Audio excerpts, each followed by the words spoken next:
পূর্ণবয়স্ক গর্ভবতী হাতির দেহ উদ্ধার। মঙ্গলবার সকালে কার্শিয়াং বন বিভাগের অধীনে বামনপোখী রেঞ্জের সুখিয়াখোলার একটি জলধারে ওই পূর্ণবয়স্ক হাতির দেহটি উদ্ধার হয়েছে। মূলত 5 বছর আগে এই একই জায়গাতে কানছেড়া নামে আরেক হাতির দেহ উদ্ধার হয়েছিল। বন দপ্তর সূত্রে জানা গিয়েছে মঙ্গলবার সকালে জঙ্গলে টহলের সময় সুখিয়াখোলার ওই জলাধারে 25 বছর বয়সী হাতিটির দেহ দেখতে পান বনকর্মীরা। এরপর খবর দেওয়া হয় বন আধিকারিকদের। খবর পেয়ে কার্শিয়াং বন বিভাগ ও বামনপোখী রেঞ্জের বন আধিকারিকরা ঘটনাস্থলে পৌঁছায়। তারা পৌঁছে হাতিটির দেহ উদ্ধার করে ময়না তদন্তের জন্য ব্যবস্থা করেন। খবর দেওয়া হয় পশু বিশেষজ্ঞদের।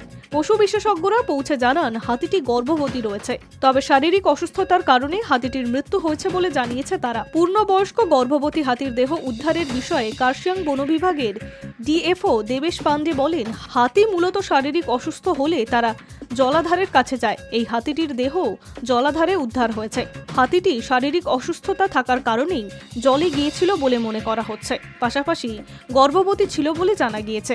তবে মৃত্যুর কারণ ময়নাতদন্তের রিপোর্ট আসলেই জানা যাবে। তিনি আরও জানান, ময়নাতদন্তের পর হাতিটির দেহ বন দফতরের নিয়ম অনুযায়ী শেষকৃত্য করা হবে। ঊর্ধ্বতন কর্তৃপক্ষকে হাতিটির মৃত্যুর বিষয়ে জানানো হয়েছে। উল্লেখ্য, গত 5ই জুন নেপালের একটি পূর্ণবয়স্ক হাতির দেহ উদ্ধার হয়েছিল।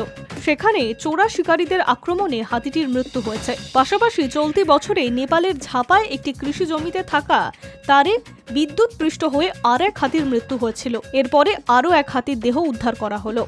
High News network.